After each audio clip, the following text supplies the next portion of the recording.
예, 이 프로젝트가 수명이 오래돼서 그러는지 문제가 좀 있습니다. 마태복음 13장 47절부터 읽겠습니다.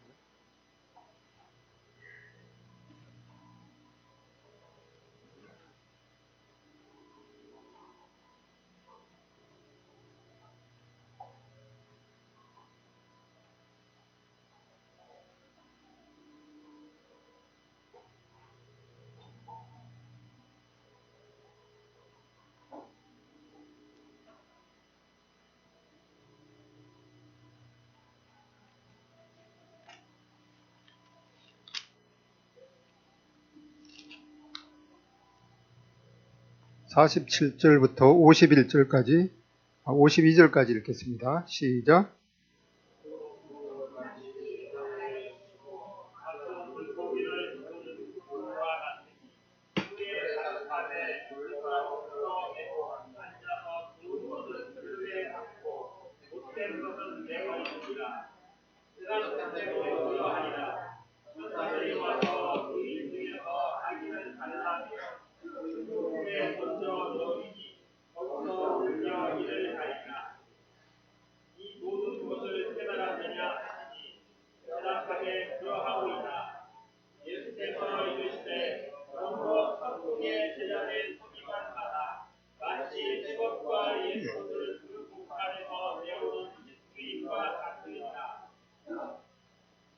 네, 마태복음 13장에 있는 천국의 비유 7번째 바다에 놓은 그물에 대해서 살펴보겠습니다. 앞에서 잠깐 말씀드렸지만은 예수님께서 비유로 말씀하신 이유가 있습니다. 그런데 마태복음 13장 11절에 보면은 대답하여 이르시되 천국의 비밀을 아는 것이 너희에게는 허락되었으나 그들에게는 아니 되었나니, 이렇게 말씀하시므로 이 천국의 비유를 들을 때 이 너희는 예수님의 제자들이죠. 예수님의 말씀에 응답해서 예수님을 믿음으로 말미암아서 이 하나님의 그 나라에 들어갈 그런 이제 하나님의 자녀로 된 이 부류가 바로 너희들입니다. 그리고 이 다른 부류를 말씀하고 있는데 그들에게는 아니 되었으되, 이 하나님의 말씀이 들려질 때 거기에 대해서 관심이 없거나 또 하나님의 말씀을 반역하는 이러한 사람들을 그 두 부류가 있습니다. 근데 이 그들에게는 이제 예수님의 말씀을 믿지 않는 그 사람들에 대해서 이 비유를 하신 목적이 있습니다. 마태복음 13장 14절에 뭐라고 말씀하시는가 하니까 여호와께서 이르시되 가서 이 백성에게 이르시기를 너희가 듣기는 들어도 깨닫지 못할 것이요 보기는 보아도 알지 못하리라 하여. 그래서 이 말씀은 구약성경 이사야서 4장 9절 말씀을 인용하고 있는데, 이 그들에게는 이 예수님의 이 비유의 말씀을 들어도 그게 무슨 말씀인지 도대체 몰라서 오히려 귀가 닫혀지고 눈이 멀어지는 그러한 이 현상을 일으키게 됨으로 말미암아서 예수님의 비유 말씀을 통해서 이 진리를 깨달을 수 없는 그런 상황이 되는 것을 보게 됩니다. 또한 이 한 부류가 있는데 이 너희들에게, 바로 이 하나님의 말씀에 대해서 진실한 마음으로 받는 이 하나님의 자녀들에게는 뭐라고 말씀하시는 거니까 이는 선지자를 통하여 말씀하신 바 내가 입을 열어 비유로 말하고 창세부터 감춘 것들을 드러내리라 함을 이루려 하심이라. 이 예수님의 말씀을 믿는 자들에게는 예수님의 비유의 말씀이 들려질 때 그것은 창세 때부터 있었던 그 하나님의 말씀을 이제 깨닫게 하도록 이 비유의 말씀을 하신 것을 보게 됩니다. 그래서 비유의 말씀을 하신 그 목적은 이 두 가지가 있는 거죠.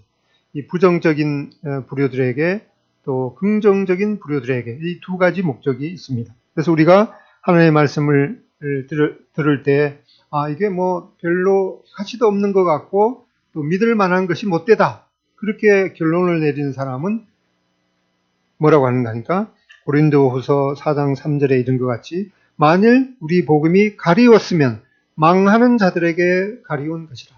그래서 이 하나님의 말씀을 들으면서 이게 별로 나한테는 다가오지도 않는 것 같고 나하고는 상관없는 것 같고 그 말씀이 진리가 아닌 것 같다. 그렇게 결론을 내린 사람은 이 하나님의 말씀이 진리가 아니라서 그런 생각을 갖는 것이 아니라 그 사람은 이 망하는 자들에게 그러한 결과가 임하기 때문에 내가 이 하나님의 말씀이 믿어지지 않고 또 이 하나님의 말씀에 대해 의심이 생긴다면 정말 두려운 마음으로 내가 하나님의 앞에 내가 이 망하는 자들, 이 버림받은 그런 자가 아닙니까? 라고 하나님 앞에 나아가서 내 귀를, 내 눈을 열어주십시오 하고 간절한 마음으로 하나님 앞에 나아갈 필요가 있습니다. 특별히 마태복음 13장은 하나님의 나라에 대한 비유인데 하나님의 나라가 지금 임했습니까? 우리가 주님이 오시면은 우리가 들어갈 그런 나라 또 우리가 죽어서 들어갈 그 하나님의 나라는 아직 우리한테 임하지 않았죠. 하나님의 나라 보이지도 않는데 그러면 하나님의 나라가 우리한테 임했는가라는 그런 대답에 대한 정답을 이렇게 적어놨는데 영어로는 already not yet. 이미 임했는데 그럼에도 불구하고 아직은 아니다. 이것은 우리 눈에 볼 수 없는 그런 하나님의 나라는 이미 임했습니다. 그것은 우리가 예수님께서 이 땅에 오심으로 초림하심으로 말미암아서 하나님의 그 통치가 임했을 때 하나님의 말씀이 들려질 때 우리가 그 하나님의 말씀에 응답하면은 우리는 하나님의 통치 속으로 들어가기 때문에 보이지 않는 그 하나님의 나라에 이미 들어간 것입니다. 그럼에도 불구하고 우리가 우리 눈에 볼 수 있는 그런 하나님의 나라는 예수님께서 재림하실 때 우리 눈에 가시적으로 볼 수 있게 임했기 때문에 하나님의 나라가 우리에게 임했는가? 그러한 대답은 이미 임했지만은 아직 이건 아니다. 보이지 않는 그런 하나님의 나라는 이미 임했지만은 우리 눈에 볼 수 있는 그런 하나님의 나라는 예수님께서 재림하실 때 드러날 것이기 때문에 아직은 아니다라는 생각을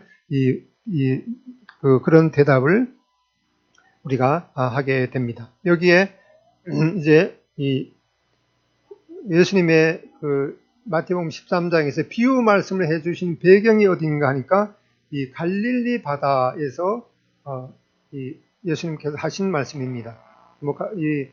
그 성경에 대해서 좀 오래 하나님의 말씀을 들었거나 아니면 직접적으로 그 예수님께서 말씀하셨던 거니셨던 그 이스라엘 성지를 가보신 분은 또 이렇게 생생하지만은 하나님의 말씀을 이제 들은 적이 얼마 안 되거나 또 실제로 이스라엘을 방문하지 못했던 그런 분은 좀 실감이 나지 않기 때문에 조금 이 지도를 말씀드려 보면은 이제 이스라엘 여기가 이제 지중해죠. 그리고 여기가 이제 갈릴리 바다, 여기가 그렇게 해서 갈릴리 바다에서 이렇게 요단강이 흘러내리고 여기가 이 사해 바다입니다. 그러면 갈릴리 바다의 이 바다가 그림에 보면 이게 그 육지 안에 있는 거죠. 그래서 이 호수라고 불러도 되는데 이 호수가 워낙 크기 때문에 이 바다로 불리기도 합니다. 그러면 이 갈릴리 호수 크기가 얼마나 되는가 하니까 22 외우기가 쉽겠죠. 한번 들어놓으면 아마 안 잊을 거예요. 22 긴 쪽이 22km, 여기가 가로가 12km 그 정도 되니까 이제 둘레는 한 60km가 조금 안 된다고 그래요. 로마 시대 때 이 갈릴리 호수 그 주변을 일주할 수 있는 도로를 만들어 놨는데 그게 한 60km 조금 안 된다고 그럽니다. 아무튼 여기에서 이제 그 갈릴리 바다 또는 그 갈릴리 호수 또는 디베리아 호수 또는 게네사렛 호수 이렇게 세 가지 이름으로 불리고 있습니다. 그리고 여기에서 이제 물이 흘러내려서 여기에 이제 그 사해 바다로 흘러 들어가게 되는데 요건 사해 바다는 갈릴리 호수의 한 2배 이상 이렇게 크죠. 여기에서 이제 예수님께서 주로 활동했던 지역입니다. 그리고 예수님께서 공생의 기간 동안에 주로 활동했던 지역은 여기가 이제 가버나움 지역에서 활동을 하셨습니다. 여기가 이제 갈릴리 바다이고, 파노라마 사진으로 보면 이렇게 그 갈릴리 호수, 갈릴리 바다가 이렇게 있습니다. 육지 안에 있는 이러한 호수이지만은 워낙 크기 때문에 그냥 큰 바다처럼 이렇게 파도도 크게 일기 때문에 그 당시에 주로 이 이동 수단은 육지에서는 뭐 낙이 타던가 아니면 그 건너 지역으로 가려면은 뭐 길도 그 당시는 별로 좋지 않았기 때문에 이 배를 타고 건너는 그러한 그 이동 수단이 주로 이 배를 통해서 이동을 했습니다. 근데 여기가 이제 그 커브 오브 더 사워라고 해서 씨 뿌리는 자의 만이라는 이름이 붙어 있습니다. 왜 그런가 하니까 예수님께서 씨 뿌리는 비유를 말씀하실 때 무리들이 육지에 있고 예수님께서 그 호수 안에 배를 타고 육지에 서 있는 사람들한테 그 말씀을 전했기 때문에 여기가 씨 뿌리는 자의 만이라고 알려져 있다고 합니다. 좀 더 가까이 가보면은 이렇게 되어 있어서 그 배를 요 만 안에 이렇게 조금 들어가면은 그 사람들이 빙 둘러서 예수님의 말씀을 들을 수가 있기 때문에 여기 이렇게 되어 있는데 직접 제가 가본 건 아니고 누가 여기 혹시 가보셨어요? 씨 뿌린 자의 만. 나중에 한번 여기 한번 가보고 여기 앉아서 마태복음 13장 예수님께서 씨 뿌린 자의 비유를 말씀하신 그 장면을 한번 묵상해 볼 수 있는 기회를 가지면 좋겠습니다. 이렇게 이 큰 무리가 그에게로 모여들거늘 예수께서 배에 올라 앉으시고 온 무리를 해변에 서 있더니 해변에서 빙 둘러서 사람들이 서 있고 예수님께서는 이제 배를 타고 만 중앙에서 말씀을 하셨기 때문에 많은 사람들이 들을 수가 있었습니다. 그리고 첫 번째 비유는 이렇게 씨 뿌리는 자의 비유를 말씀하셨습니다. 이미 들었겠지만은 또 못 들으신 분이 있기 때문에 이 네 가지 마음밭에 대해서 말씀하셨습니다. 길가는 이 완악한 이 마음이죠. 두 번째 돌밭은 이 얄팍한 마음, 가시밭, 세 번째 가시밭은 찌들린 마음, 그다음에 네 번째 옥토, 좋은 땅은 착하고 선한 이 마음 바친 것을 말씀했습니다. 그래서 이 길가에 씨앗이 이렇게 그 보리나 밀을 이렇게 심고 거기에 이제 그 통로를 이렇게 만들어놓은 그 길가에 씨가 뿌려졌을 때는 새가 와서 먹어 버림으로 씨를 맺지 못했습니다.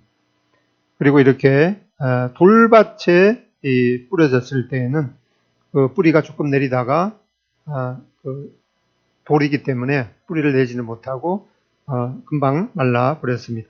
그리고 이스라엘 땅에 가면 이러한 그 가시 모양의 그런 그 가시떨기 같은 것들이 이렇게 광야에도 이렇게 많은데 이런 가운데 씨가 뿌려지면은 그 햇볕도 받지 못하고 그러기 때문에 또 열매를 맺지 못했습니다. 이렇게 그 넓은 그 평야도 있는데 이렇게 좋은 땅에 떨어졌을 때는 100배, 어떤 것은 60배, 어떤 것은 이 30배, 60배, 100배의 결실을 얻는다고 말씀하셨습니다. 그리고 이제 그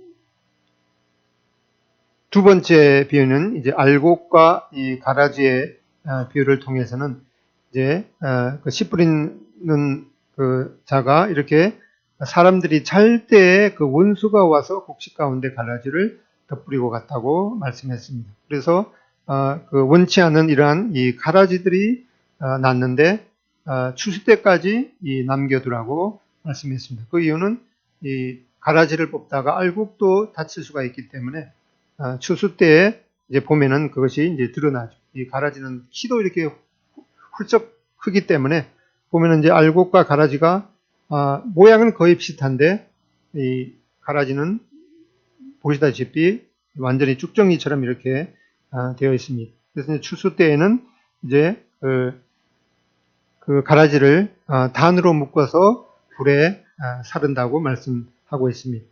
그 다음에 이제 이 겨자씨 비유를 말씀하고 있는데 겨자씨 크기가 얼마나 한가 하니까 요만해 15이십니까? 손바닥 위에 좁쌀의 한 10분의 1 정도 되는 이 씨앗 중에서 가장 작은 그런 씨인데 이런 씨앗이 오른쪽 옆에 보면 나무같이 생겼죠. 이것이 겨자 나무인데 뭐 10m 이상 이렇게 자란다고 합니다. 이것도 이제 겨자씨 나무인데 이것이 1년생인데도 이 나무처럼 이렇게 자라는 것을 말씀하고 있습니다. 그 다음에 이제 누룩의 그 비유를 통해서 이 가루 소말 속에 누룩을 조금 넣었더니만은 전부 부풀게 한 그런 누룩과 같다라고 말씀하고 있습니다. 그 다음에는 이제 밭에 감춘 이 보화를 말씀하고 있는데 이제 그 사람이 그 보화를 발견한 후에 기뻐해서 돌아가서 자기의 소유를 다 팔아서 그 밭을 샀다라고 말씀하고 있습니다. 그 다음에 그 극히 값진 진주 이 하나를 발견해서 또 가서 그 소유를 다 팔아서 그 진주를 샀다라고 말씀하고 있습니다. 그 다음에 방금 읽었던 이 마지막 7번째 비유인 이 바다에 진 이 그물을 통해서 마지막 때에 이 좋은 고기와 악한 고기를 갈라낸다라고 하는 비유를 말씀하고 있습니다. 그래서 이 비유를 좀 이해하려면은 이게 또 뭐 될까 모르겠는데.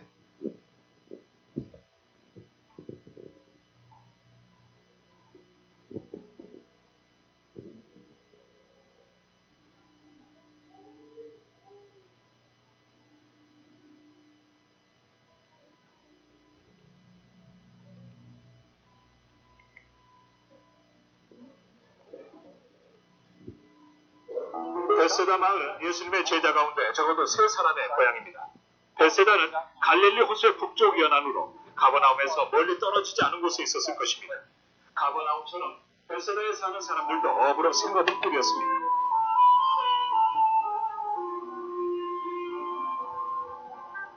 갈릴리의 고기잡이 때는 그 길이가 8.5m, 폭이 2.5m 정도였으며 12명에서 15명의 선원이 생산할 수 있는 규모였습니다.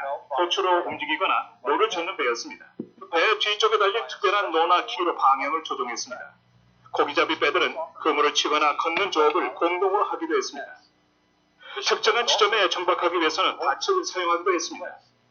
밭은 가운데 구멍에 뚫린 커다란 돌로 만들었는데 구멍에 밧줄을 넣어 묶어서 배에 매달았습니다.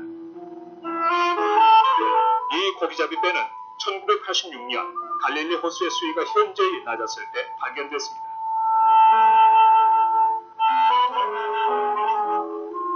구약성서나 신약성서 모두 고기잡이에 사용된 다양한 그물을 말하고 있습니다.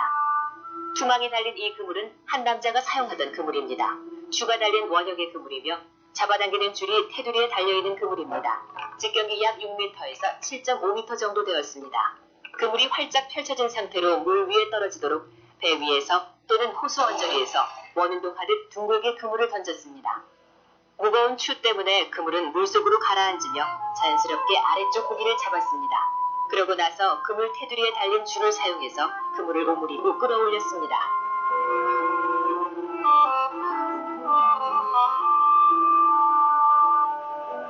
그물을 사용해 물고기를 잡는 또 다른 방법은 물속에서 그물을 끌고 다니면서 고기를 잡는 것입니다. 서울의 그물은 긴 직사각형 형태인데 그물의 위쪽 테두리에는 물에 뜨는 그물등이 쭉 달려있고 아래쪽에는 추가 달려있어서 그물은 물속에서 수직으로 서 있게 됩니다. 배 위나 호수 언저리에서 조업하는 사람들이 그물을 잡아당겨서 그물의 두 끝이 배 쪽으로 또는 물 쪽으로 한데 모이면 그물에 물고기가 갇혀서 잡힙니다. 서울의 그물은 마태복음 13장에 나오고 또 구약에서는 에스겔과 하박국에 나옵니다. 세 번째 그물 형태는 공간 보험서뿐만 아니라 욥기와 전도서에도 나옵니다. 삼중 그물은 실제로 세 개의 그물을 몇 겹으로 합친 것입니다. 그물 눈이 작은 그물이 안쪽에 있고 엉성하게 엮인 그물 2개가 작은 그물망을 앞뒤로 감싸고 있습니다. 고기를 잡기 위해 그물을 움직일 필요가 없다는 점에서 이 그물은 투망이나 쇠의 그물과는 달랐습니다. 이 그물을 물속에 고정시킨 뒤 몇 시간 동안 가만히 둡니다. 고기가 그물코에 걸리기를 기다리는 것이죠. 물고기 연도서나 바깥 그물을 통과해 안쪽 가는문 그물코에 걸리게 되면 빠져나올 수 없습니다. 그물 없이 물고기를 한 번에 한 마리씩 잡는 것도 가능했습니다. 낚시바늘은 금속이나 뼈로 된 또는 단단한 가시로 만들었습니다. 한쪽 끝은 날카로운 끝 바로 아래 미늘이 달려 있습니다. 다른 쪽 끝에는 낚싯줄을 맸습니다. 낚시바늘에는 고기를 유인할 미끼를 끼웁니다. 그러고는 낚싯줄에 연결한 바늘을 물속에 던져 넣습니다. 물고기가 미끼를 삼키면 그만 바늘에 걸리게 됩니다. 이러한 방식의 고기잡이는 아모스 4장에 한 번, 마태복음 17장에 한 번 언급됩니다. 구약 성서에는 고기잡이에 사용되던 작살과 같은 것을 가리키는 단어가 몇 개 나옵니다. 나무로 된 작대기 한쪽에는 미늘이 달린 금속이나 뼈로 된 촉이 붙어 있었습니다. 작살의 반대쪽 끝은 어부가 작살을 다시 끌어올 수 있도록 밧줄에 묶어두었을 것입니다. 어부는 작살을 던져서 물고기나 수생동물의 몸을 찢어 잡으려고 했습니다.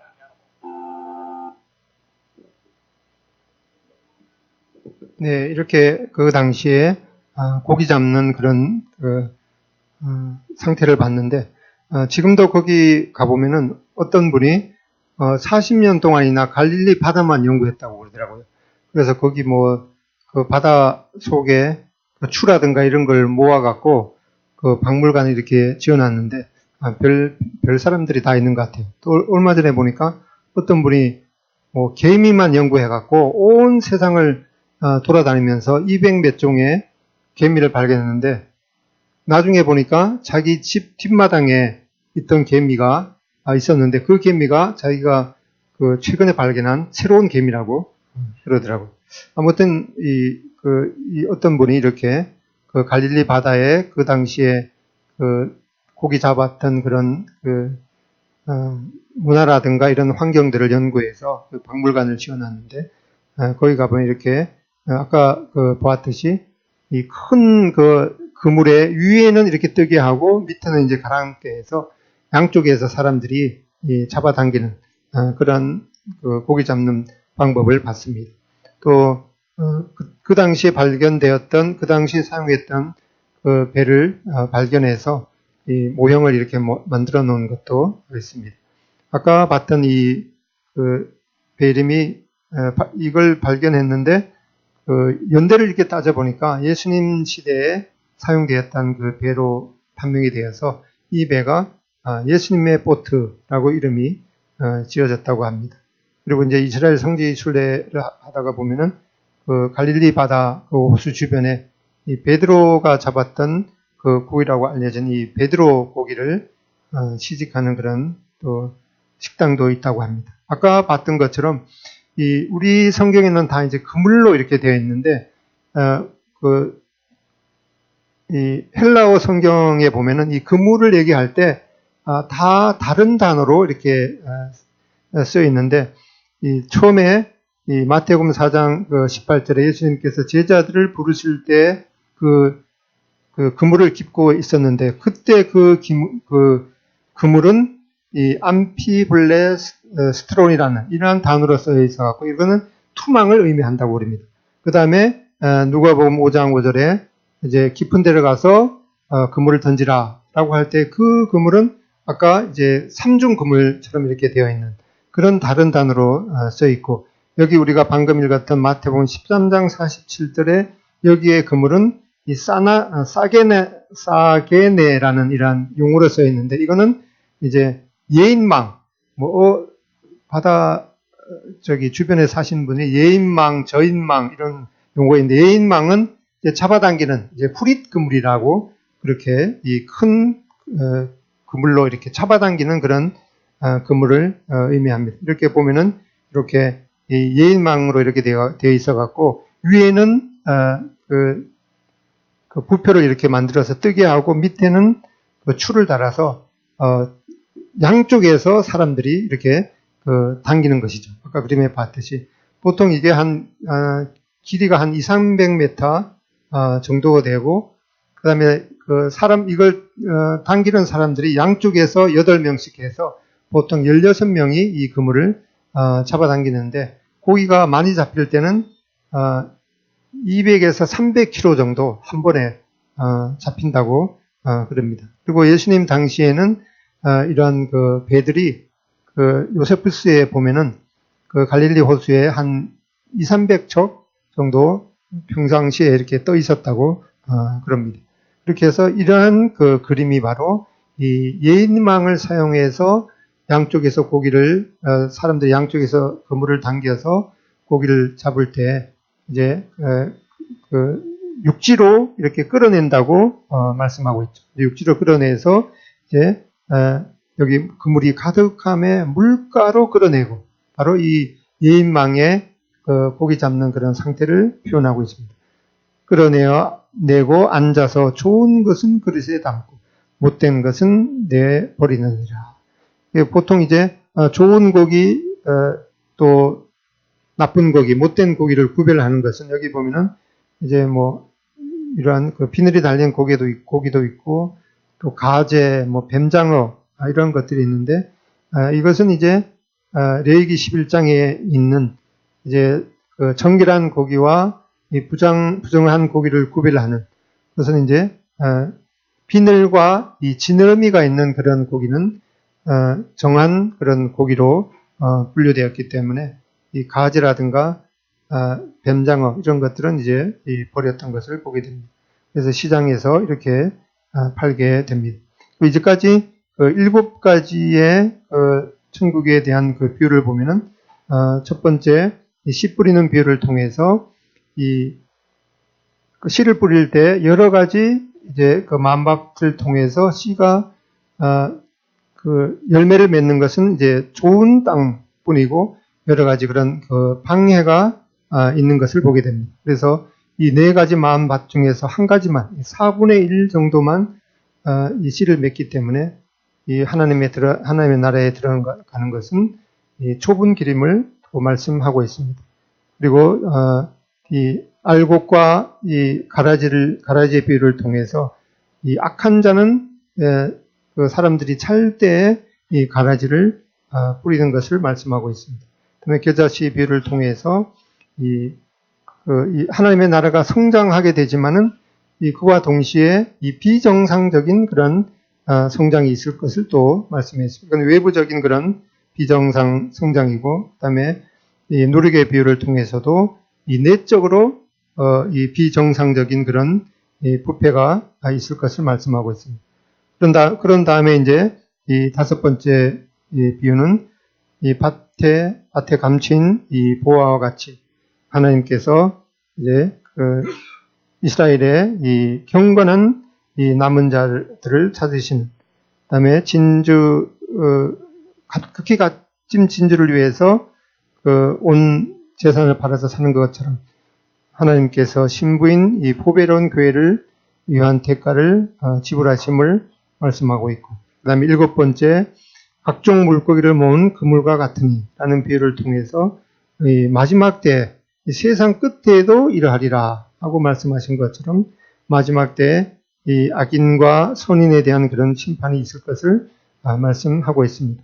이렇게 7가지 비유를 말씀하시고 나서 이제 예수님께서 제자들에게 이 비유의 말씀을 다 깨달았느냐 이렇게 말씀하니까 예, 다 깨달았습니다 이렇게 말씀했는데, 우리는 이 7가지 비유를 들어도 뭐 알쏭달쏭한 그런 것이 있는데, 예수님의 제자도 그러한 말씀을 다 깨닫지는 못했을지라도 예수님께서 말씀하신 그 의도, 하나님의 말씀이 들려질 때 우리 마음이 하나님 앞에 이 선한 그런 반응을 나타내서 열매를 맺어야 된다. 그리고 악한 자가 사람이 잘 때 이 가라지를 부리기 때문에 우리가 참 정신을 차리고 있어야 된다. 라고 하는 그런 여러 가지의 예수님께서 말씀하신 그 의도를 깨달았다는 그런 말씀인 것을 보게 됩니다.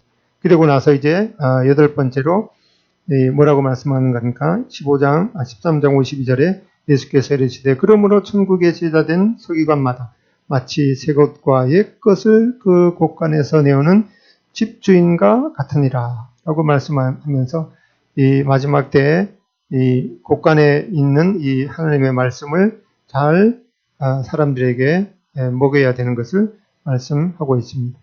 그리고 그 당시에는 이렇게 흙으로 이렇게 저장고를 만들어서 거기에다가 이 곡식을 보관했습니다. 그러면 이제 마태복음 13장의 천국의 비유 8가지의 그 관계를 보면은 이 첫 번째 씨 뿌리는 자와 말씀, 그 다음에 8번째 서기관과 말씀, 두 번째 알곡과 가라지, 그 다음에 끝에서 두 번째 좋은 고기와 나쁜 고기, 그 다음에 세 번째 겨자씨 하나, 그 다음에 뒤에서 세 번째는 값진 진주 하나, 그 다음에 네 번째는 여인과 누룩, 그 다음에 다섯 번째는 감추인 보화. 이렇게 해서 이 네 번째까지 비유는 집 바깥에서 말씀하신 것이고, 그 다음에 다섯, 여섯, 일곱, 여덟 그 번째 비유는 집 안에서 말씀을 했습니다. 이렇게 씨 뿌린 자와 말씀에는 이 세상에 뿌려진 말씀인데, 맨 마지막에 보면은 집 안에 보관될 말씀에 대해서 말씀하고, 두 번째는 육지에서의 수확을 말씀하고 있는데, 끝에서 두 번째는 바다에서 수확. 이렇게 이 비유를 말씀하신 것이 그냥 몇 가지 이렇게 말씀하는 것이 아니라 이 상호 대칭적이면서 의미의 대조, 이런 것들이 아주 완벽하게 이렇게 구성이 되어 있습니다. 이런 것들을 뭐 자세히 기억하지는 못하겠지만 한 가지 기억해야 되는 것은 뭔가 하니까, 이 하나님의 말씀은 사람이 지어낸 것이 아니라 정말 하나님의 성령으로 기록된 말씀이기 때문에 1.1핵도 틀린 것이 없고, 또 이러한 이 말씀의 그 8가지의 그런 배열을 이 사람의 배열이 아니고 이 정말 성령님의 인도하심으로 이러한 그 배열을 하셨구나 라고 하는 그런 믿음을 가지고, 이 하나님의 말씀은 정말 이 보통 그 사람이 기록된 것이 아니라 정말 하나님의 말씀이고 정말 믿을만하고, 또 이 하나님의 말씀은 이제 시편에도 보면은 이 정미하다, 아주 7번 도가니에서 7번 연단한 은처럼 이 정미하다라고 이렇게 말씀하고 있습니다. 그래서 여기 7번째 비유를 보게 되면은 이 고기는 이 세상 사람들을 의미하고 있습니다. 예수님께서 제자들을 부르실 때 나를 따라오너라, 내가 너희로 하여금 사람을 낚는 어부가 되게 하리라 라고 할 때 그 제자들을 사람을 낚는 어부로 말씀하신 것처럼 이 세상 사람들을 이 물고기로 이렇게 그 비유해서 말씀하셨습니다. 그 다음에 이 그물은 이 세상에 넓게 퍼져 있는 이 천국의 이 영향력을 의미하고 있습니다. 그 다음에 바다는 분주하고 끝없이 움직이는 이 인간 세계를 의미하고 있습니다. 그 다음에 고기를 분류하는 이 어부는 바로 이 선인과 악인을 분류하게 될 이 마지막 때의 천사들을 의미하고 있습니다. 아까 말씀드렸듯이 좋은 고기라는 레위기 11장에 있는 것처럼 지느러미와 그 비늘이 있는 것이 바로 이 좋은 이 정결한 그런 이 고기이고, 여기에서 문맥적으로 말씀하는 이 좋은 고기는 바로 첫 번째 비유를 통해서 씨 뿌린 비유에 통해서 말씀하셨듯이 하나님의 말씀이 뿌려질 때 내 마음밭이 참 선하고 이 착한 그런 반응을 나타내서 하나님의 말씀을 자기 마음 가운데 받아서 이 믿음으로 반응해서 결실하는 그러한 사람이 바로 이 좋은 고기로 분류가 될 수가 있겠습니다. 그리고 이 알곡과 가라지의 비유를 통해서도 이 가려낸다는 그런 말씀을 하고 있는데, 여기에는 43절에 특별히 이 의인들을 악인 가운데서 분류해내리라 라고 하는 그런 것이 강조되어 있고, 그 다음에 좋은 고기와 나쁜 고기를 가려내는 이 비유에 대해서는 그 의인 중에서 이 악인을 가려내는 그런 것에 이 강조점이 다른 것을 보게 됩니다. 이렇게 마지막 때에 그런 연대표를 보게 되면은 예수님께서 이제 출임하셔서 이 공생애를 사시면서 십자가의 그 고난과 이 부활하심을 통해서 승천하셨습니다. 예수님께서는 바로 우리의 이 부활의 이 첫 열매가 되셨습니다.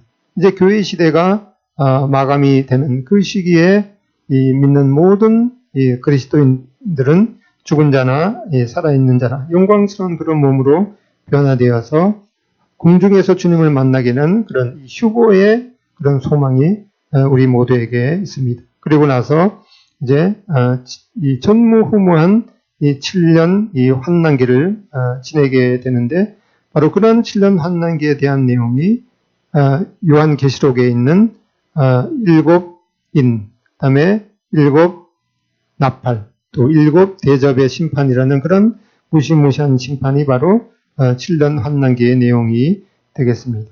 그다음에 이 7년 환난기가 끝나고 난 다음에 예수님께서 이제 공중에서 주님을 만난 모든 성도들과 함께 이 땅에 재림하시게 될 것입니다. 이 재림 시기에 바로 이제 좋은 고기와 이 나쁜 고기를 구별해내는 이러한 열방 심판이 있게 되겠고, 그리고 나서 이제 주님께서 실제적으로 이 땅에서 1000년 동안 통치하게 되는 천년 왕국이 있게 됩니다. 그리고 이렇게 1000년 왕국이 끝난 다음에 이제 모든 불신자들이 몸과 영혼이 결합이 되어서 하나님의 크고 흰 백보자 심판대 앞에서 심판을 받게 될 때 어린 양의 생명책에 이름이 기록되지 않는 자는 불못에 던져지게 된다고 말씀하고 있습니다.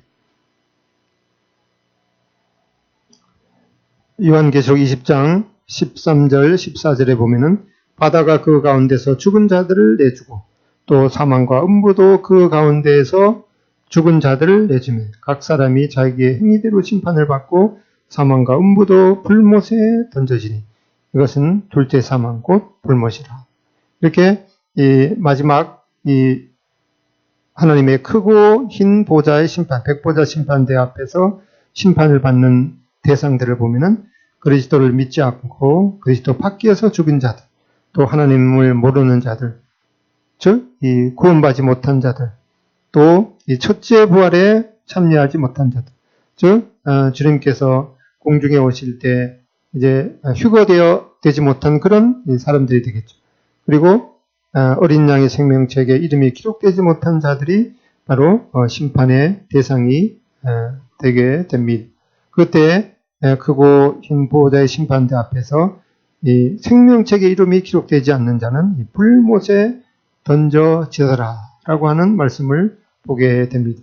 그리고 이 생명책 그 외에 이 한 사람의 개인의 모든 말과 행동이 기록된 이 언행록이 있게 되겠죠. 그래서 생명책에 이름이 기록되지 않는 자는 그가 행한 모든 말과 행한 것들을 기록한 그 기록대로 심판을 받게 된다고 말씀하고 있습니다. 계시록 21장 8절에 보면은 이제 그러나 두려워하는 자들과 믿지 아니하는 자들과 흉악한 자들과 살인자들과 음행하는 자들과 점술가들과 우상 숭배자들과 거짓말하는 모든 자들은 불과 여왕으로 타는 못에 던져지리니 이것이 둘째 사망이라.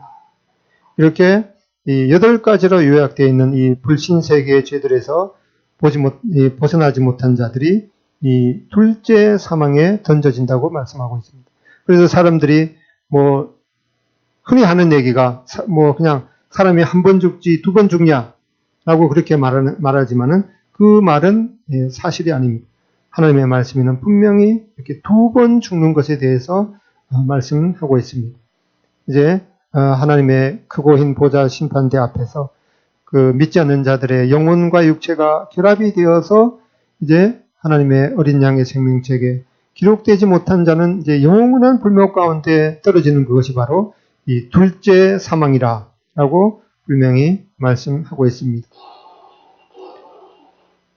누구든지 생명책에 기록되지 못한 자는 불못에 던지오더라. 한 번 죽는 것은 사람에게 정하신 것이요 그 후에는 심판이 있으리니. 이 말씀은 모든 사람들에게 가장 현실적이지 않는 그런 말씀임과 동시에 누구에게나 임하게 되는 가장 현실적인 말씀인 것을 보게 됩니다. 왜인가 하니까 지금까지 아무리 건강한 자도 아무리 돈이 많은 자도 이 죽음을 이겨내지 못했습니다. 그래서 저를 포함해서 모든 자가 이 하나님 앞에 서게 되고 또 한 번은 죽게 될 것입니다. 한 번 죽는 것은 사람에게 정하신 것이요 그 후에는 심판이 있으리니 이것은 언젠가는 나에게 닥쳐올 이 가장 현실적인 가장 분명한 말씀인 것을 보게 됩니다. 어느 사람의 그 묘에 묘비명에 이렇게 기록이 되어 있다고 합니다. 직접 확인을 못했는데 어디서 읽은 건데 그 묘비명에 뭐라고 되는가 하니까 이 글을 보는 당신도 언젠가는 이 무덤 안에 들어옵니다. 그러나 그 말을 들을 때 모든 사람이 웃지요. 나도 웃었습니다. 네, 참 그 의미심장한 말입니다. 한 번 죽는 것은 사람에게 정하신 것이요 그 후에는 심판이 있으리니 이것은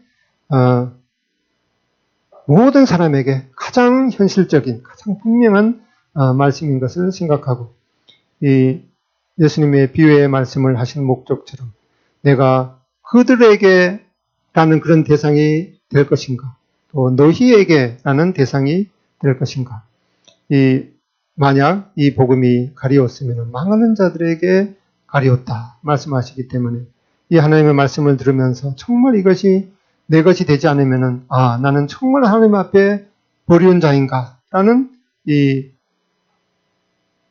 통탄을 하나님 앞에 들이시고 이 하나님의 그 어린 양의 생명책에 이름이 기록되는 그런 복을 누리시기를 바랍니다.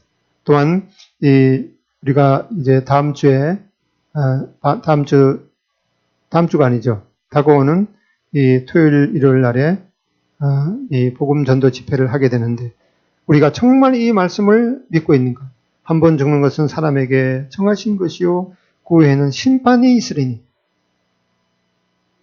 내가 지금 같이 살고 생활하고 있는 남편, 부모, 가족 중에서 정말 이